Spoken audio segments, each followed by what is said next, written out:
What's up, everyone? Welcome to another episode. I'm super stoked today because I have Pavel Stepanov from VirtuDesk.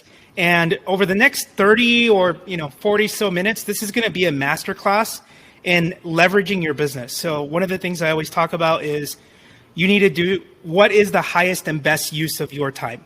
You should be structuring your business in such a way that you're doing $1,000 an hour work, not $5 an hour work. And I think that Pavel and the business that he's built for himself is primed to give us kind of some best practices on how to do that and set yourself up for success, but also set yourself up for growth in your business. With that said, Pavel, welcome to the show. Thank you for being here. Why don't you tell us a little bit about who you are, what you do, and how you got started in your business? Well, thank you, Ricardo, for having me. Appreciate it. Looks like you guys have a nice setup here. Yeah. Well, as you've mentioned, I run a company, VirtuDesk. It's a virtual assistant company. We provide virtual assistants to small and medium-sized businesses, primarily to real estate agents, because, as you know, real estate agents are not really that equipped to leverage their business, but we're teaching them to do that. Those who do it, they're usually 20% of the industry, as you know. Not a lot of them. How I started in the business, I come from a rather interesting background. I have a law degree. Before I got into the real estate myself, I was actually working in a law firm, and that's kind of dragged me into being a real estate agent myself. So when that happened, I was looking for ways to leverage my time because as you know, usually it comes from a law firm thinking that when you bill out the hours, the attorney hours is usually $300 an hour, and paralegal times is usually $20 an hour. So I'm thinking, okay, what am I doing the $10 an hour job where I can actually have somebody else do it for me? That's right. So, yeah, but again, that's basically not a lot of business owners think that way. They think they're going to save money by doing it themselves. Doing everything themselves, which not the correct way of doing it because, as you know, time is money. Time is actually more valuable than money. I think so. I just had a baby, my first daughter. Congratulations! First one. It's been wild. It's been exciting. What I've learned as I've gotten older is that there's certain things that I don't want to do, that I'd rather outsource because I want to spend more time with family, or it's just tasks that I don't enjoy doing. So what I try to do is ask myself two questions: can I automate it? Can I eliminate it? And if I hate, and if the answer is no, then do I hate doing it? Then that's something that I want to outsource. That's a good way of doing it, and it's how can you put ROI in a personal time? You can't seriously. Like you need to enjoy your time with your baby, with your family, and how are you going to put ROI on that? It's invaluable. Yeah. Then especially with the kids grow and time flies. You can never get this time back. Right. And everybody has the same amount of time, and 24 hours in a day. Either you're a poor guy or a multi-billionaire, you still have the same amount of time. Except the rich people, they figured out the way to outsource, buy back time, to buy back that time. Exactly. Yep. So having said that, this is basically that's how it works. So where do we start? Like I said, a good friend of mine throughout the years, and one of the things that stuck out to me was this concept of always highest and best use of time. And that's one of the things I always tell my realtors when I sit down with them to meet with them is, hey, you should be doing stuff that's highest and best use of time, and in everything else, delegate it. And for realtors, there's a lot of things that realtors do that aren't high value and that can, frankly, be delegated. How do you kind of pave a path for what those tasks are rather than just saying, I want an assistant, figure this out for me? Because you have to hire for the right fit, right? Exactly. You need to, first of all, you need to figure out what tasks need to be delegated, okay? The way to do it is to sit down and write out your whole day on a piece of paper and write out a whole day, what you're doing. Like you wake up and you do this, and do this, and you divide it into different columns. And you put a check mark on the column where things that must be done by yourself and things that can be done by somebody else. Requires you being on the phone versus Exactly. stuff that doesn't. As a real estate agent, you essentially should be doing three things: is meeting with clients, working with clients, showing homes, negotiating contracts, and closing deals. That's, as a high-functioning real estate agent, should be only focusing on three things. Not doing the transaction stuff, not prospecting, not creating flyers or some of marketing. or a lot of your marketing, frankly, because that stuff is repeatable. Exactly. So if you have the right systems in place, the marketing should be just a click of a button. Mm-hmm. If you have the right systems in place and automation, that's how you leverage technology. When you actually, let's say the listing comes in, you only need to put in the address. Everything should be self-generated already for you. Same goes for the marketing, social media marketing. That should be automated in essence, but again, somebody has to man that. Somebody has to run that. You can never substitute, talent with technology. You gotta have real people doing it. Okay. Also, prospecting. That's how I started with the virtual assistant. I frankly hated prospecting, calling cold. Seriously. Yeah, and I remember when I got started years ago. I had a title book, and that's what we're calling through the title book to try to get business. Yeah, there we go. You know how it is. So for that, that's the job. This was the first job I actually delegated when I hired a virtual assistant myself to call prospect for expireds and for sale by owners and pre-foreclosures, get me appointments, because my job was to go meet with the people at their houses and get them to sign on the dotted line. That was my job. So this is important, because what I hear you saying is, I didn't want to have to waste time chasing leads. I wanted to delegate that so that I can only talk to the highest and best opportunities. Exactly. While I'm actually attending appointments, my virtual assistant is scheduling different appointments for me. So I had a very healthy pipeline. Just setting you up for the next one. Yeah, exactly. So what my job was, I was driving a lot because I was going from one part of town to another, meeting with people, but that was basically what I was doing.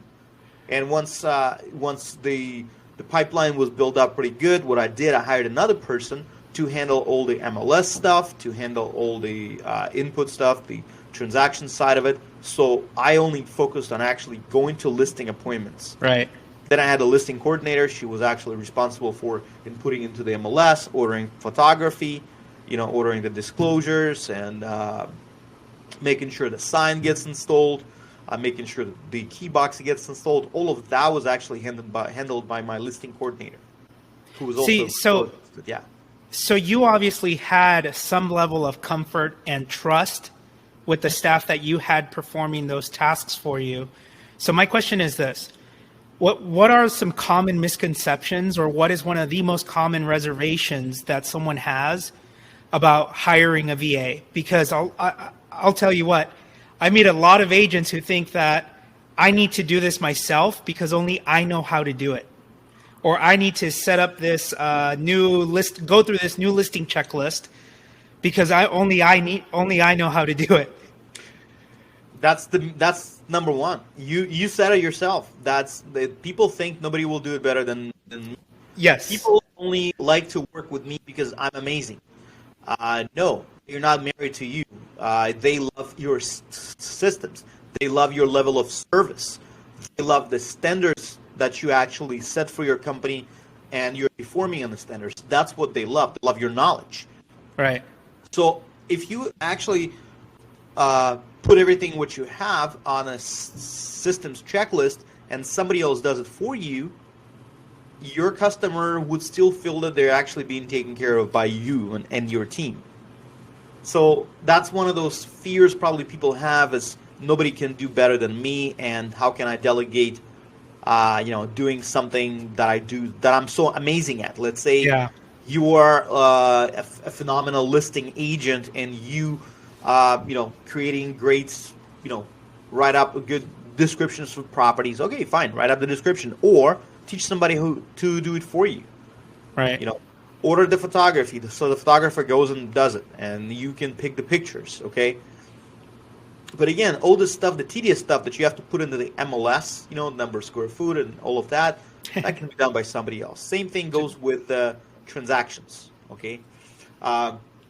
You're essentially working through a checklist or an SOP, a standard operating procedure. Yeah. And what I did when I was, let's say, negotiating inspection items, I get on the phone and my virtual assistant was present with me on the second line. I'm talking to an agent and we negotiate some inspection items and she's taking notes of that. I'm terrible at taking notes, but she's taking notes of that. And then what happens is she comes up with the list and we send it for approval, and that's it.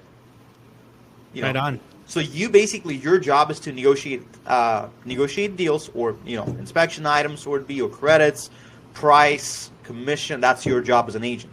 Right. Meet with the customer, with the client, get them to sign up, develop the relationship with the customer. That's your job. Right. Not your assistant's job. Right. So I often hear stories of a project that turned into a total nightmare. Right? Somebody, you needed something done, you hired someone on Fiverr or Upwork, and it just turned into a total nightmare. And so there's always this hesitation to maybe want to outsource the work again. How do you avoid hiring the wrong candidate? Or what questions do you ask to sort of spot red flags and make sure that you're setting up that candidate for success in the role that you're hiring for? You already mentioned a few things. So you mentioned, taking a checklist of the tasks that you don't like to do or the tasks that don't require your skill set. So that gives you a job description. You got to have the very detailed job description of what you're actually looking for. Right. Because a lot of times those projects, you can hire experienced VA, but a lot of times those projects fail or turn into a total nightmare because people do not, have different expectations. They don't communicate clearly, or they don't you have something in your head. Nobody knows what's in your head. Right. You got to put it on a paper, what's in your head. You put it on a paper, then, make sure that that's actually done by the way you explained. That's like knowing you want help, but not knowing what you want help with. Right? Exactly. And that's part of your growing. So, okay, we have our job description, but now how do we hire for success? Like, what sorts of questions can you ask a candidate to weed out the bad ones from the good? Or how do you spot red flags? Yeah, they'll probably tell you what you want to hear. So, because they want to get a job. Good interviewers. Yeah, of course. They're professional interviewers. They've been interviewed. They're doing this thing daily. So they're actually better than you are at the BSing. So, the best way to do it is go with a reputable company. Upwork, it's a great platform, but it's a lot of freelancers. Upwork is not responsible for their work. They're not responsible for the quality of the candidates. It's on you.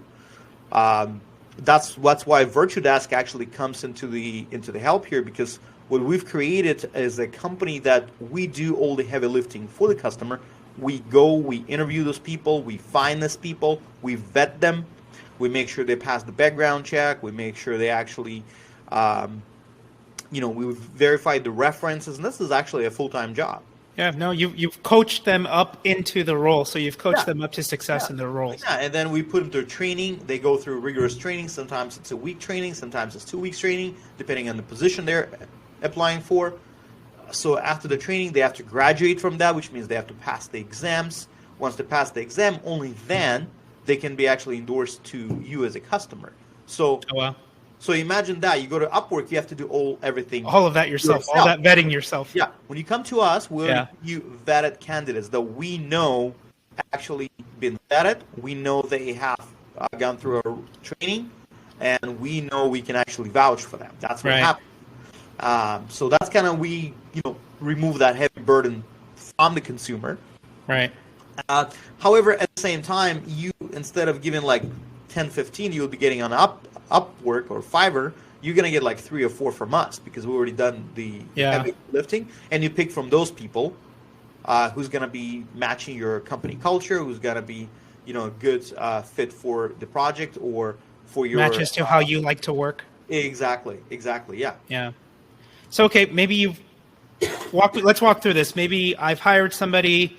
How do you manage without micromanaging? I mean, is that even possible? Do you do daily check-ins? Should they be weekly? How do you get to the level where you are, where you've gotten so comfortable with your like transaction coordinators and everyone else? It depends. It depends the kind of person you hire, the kind of position you hired for.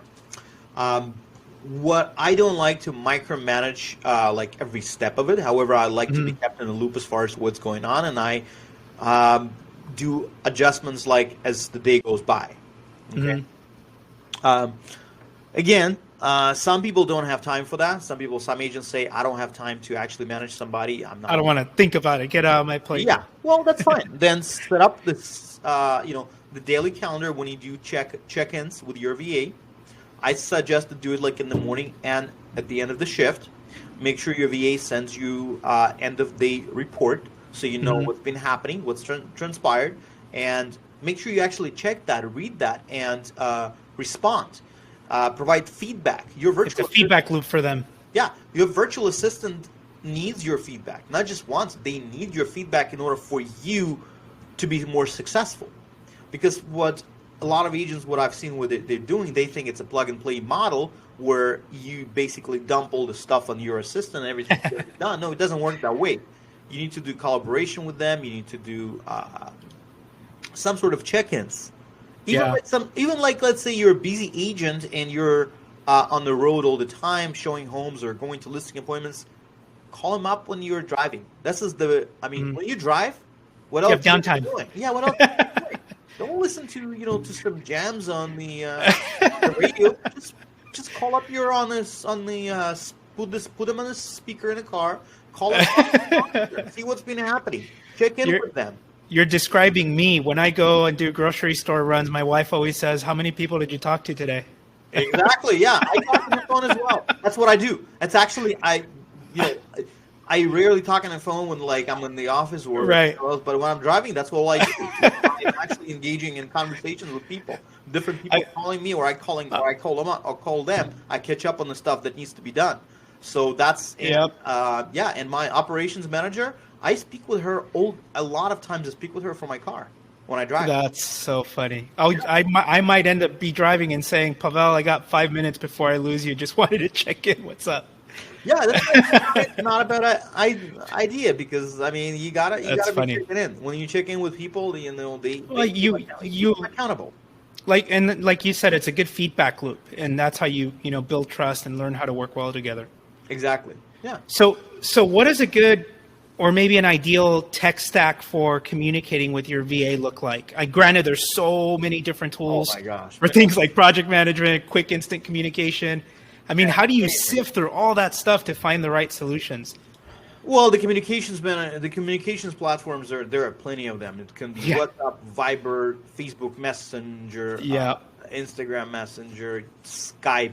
The list just goes. It's like a CVS receipt. It's there's a lot. If you're, let's say, working from office or home office, get like Skype or Zoom. We're using Zoom a lot, and the team is actually communicating on Zoom because you can share screens, you can discuss things, you can share files. That's fine. Don't have to reinvent the wheel. So work around the tools that are maybe good for you already, and don't worry about. Yeah, they're less expensive, and you don't have to have a shiny object. You need to just have basically a tool that works and helps you with what you need to be done. Don't focus on the tools. Focus on the process. So I remember at one of my startups, we're a fast-growing startup. It was a web personalization software called RightMessage. Our CEO would always say or have us write up an SOP for literally everything that we did. Every single little thing that we did, whether it was a marketing activity, a research activity, content, development, whatever, we had to write an SOP. Ultimately, it made onboarding new hires so much easier because we had not only technical documentation for the software, but also tutorials for new staff to follow and to learn quickly. Of course. That's what you got to do. And make sure and that's what I tell agents to say, make sure you have SOP for your business.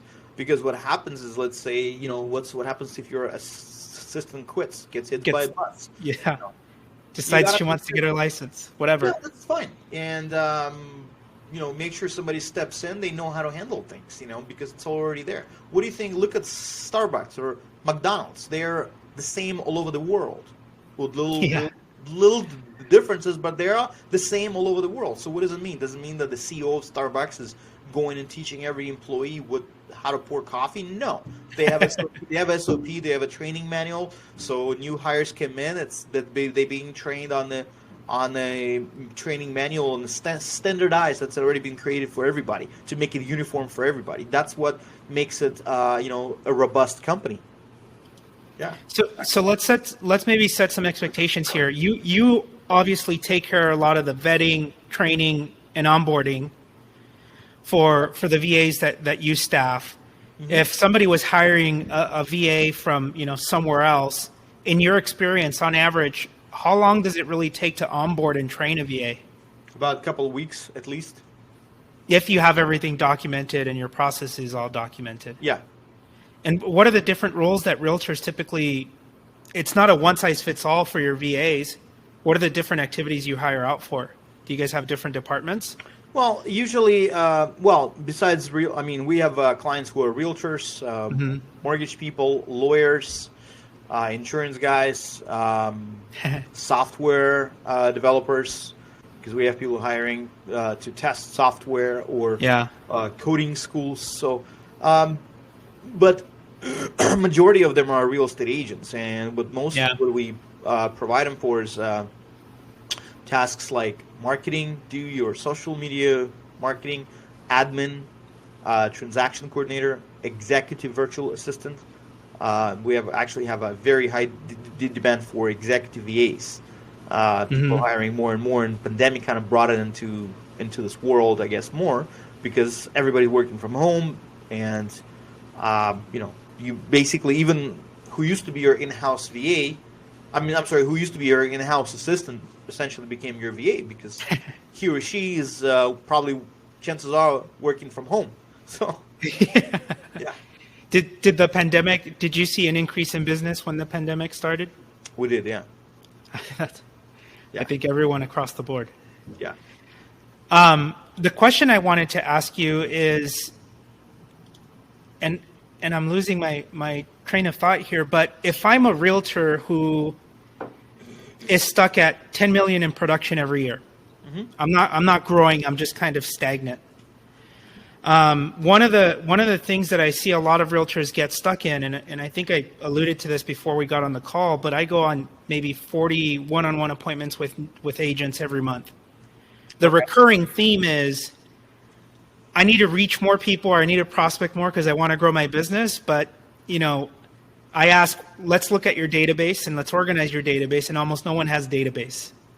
Oh yeah, that's you're so right on the point, Ricardo. Because a lot of and you know where the best database is? On your phone. Yep. Your phone, that's your golden mine. Yep. That's exactly right. So think about that. How many of you listening to this episode, when you hear it, how many of you have like over 1,000 contacts on your phone? Over 3,000, over 5,000. I met somebody who had 10,000 contacts in her phone. That's a lot of contacts, first of all. A lot of contacts. That's your database. And this right. is, you know what? This is not cold leads. This is not people who gonna hate you for calling them. This is people who actually know you. They don't necessarily love you, but but at least they know you, and they're gonna be nice not to hang up on you and call you a jerk if you call them. Right. So think about that. But so okay, so good. So there's always this sense of overwhelm, though, and I don't know what to do with that data. I don't know how to get it out of there. I don't know where to start with my database. I'm assuming that's something you guys are equipped to handle. Like that's something in my opinion, that's something you should outsource almost immediately. Oh yeah. There are a couple of apps out there. I cannot really remember at the top of my head, but I can look them up. But there are a couple of apps that allow you to transport all your database from your phone into the spreadsheet. Yep. Yeah. No, MC backup, export to CSV. You got it right there. So it's only going to cost you like a couple bucks to do that. And once you transport all your database from your phone into the spreadsheet, have your VA go through it. Have them text those people. Use a platform for texting. Have VA call him up and say, "Hey, I'm calling on behalf of Ricardo, and he just wanted to check how you're doing."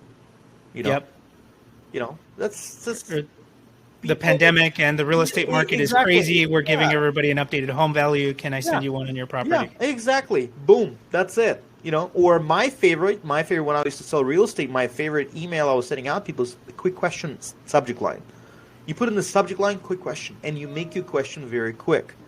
Why? And it serves two purposes. Number one, people are going to open it more likely because it says quick. Yep. People don't like That's to good. read. People don't like to read long stuff. That's really good. So, sorry about it. So, also, second purpose is because it's a question, you have to frame it as a question. Yep. And what I used to do, so let's say it's 2020 or 2021. Hey, Ricardo, Pavel here with Nexus Realty, just checking on you and wanted to ask you a quick question. If you know anybody who's looking to buy or sell in 2021, that's it, and leave it at that. Yeah. Don't even go into the oh, the market is crazy, blah blah blah. Just say, do you know anybody who's looking to buy or sell? That's it, and you'll be amazed how many responses you're gonna get. Number one, people are gonna appreciate that you're not wasting their time. Yeah. Number two is gonna actually make him to think a little bit because you ask him a question, and that's. Out of the question line, I usually beginning of every year I was generating 5-6 listings for January only. That's awesome. Yeah, and that's database. That's people in your database. That's low hanging fruit. They're already in your database. It's low hanging fruit. Exactly. So one of the questions I was going to ask you, but we've kind of already talked about it, is Sure. When do you know it's the right time to hire a virtual assistant? And honestly, is there really ever a right time? And so I heard somebody say, once you're making over $100,000 a year, you should be hiring a virtual assistant because there's a lot of stuff that doesn't require your intellectual capacity to do. So you're just going to leverage your business, that much better. If you're a new agent and you just had a phenomenal year, Pavel, what would you do as your next step to leverage yourself for success in 2021? Well, if you're a new agent and you had a very good year, 2020, you closed a lot of deals, and you need to, as I said, I kind of answered it, sit down and figure out things that you're doing on your own that not income-producing activity. If you have not income-producing activity, not a revenue-generating activity, have somebody else do it for you. A lot of agents, what they think is then I have to pay them. I have to take part of my pay and give it to them. Yes, you do. However, imagine the amount of time you're going to free up that you can actually do something else. Yep. And if you, let's say you delegate certain tasks to your VA, those tasks you don't have to do yourself. This time you can take this time and fill it with prospecting, income producing activity, calling your database, checking in with your database, going on the coffee date with your prospective customers. I don't know if they do coffee dates now in 2021, but I don't know what going out for coffee or what a bar is anymore. Yeah, I don't know. Where are you located, Ricardo? I'm in Orange County. In California? Yep, California. Yeah, well, we're here in Washington State, so yeah. But anyway, yeah, go out for meet your prospects. So this time you can actually fill with something else that will be actually income generating activity. And besides, if you hire somebody, let's say you hire a virtual assistant, it's probably going to be about $10 an hour to do that. Your time is not worth $10 an hour. It's worth way more than that. No, 100%. Yeah. I recognize that on, a few days ago, I was wasting 2 hours of my time trying to design something myself. I got frustrated. I went online and hired somebody to get it done in 10 minutes. In Canada. So, yeah. So it's okay to hire and outsource what you're not good at. Of course.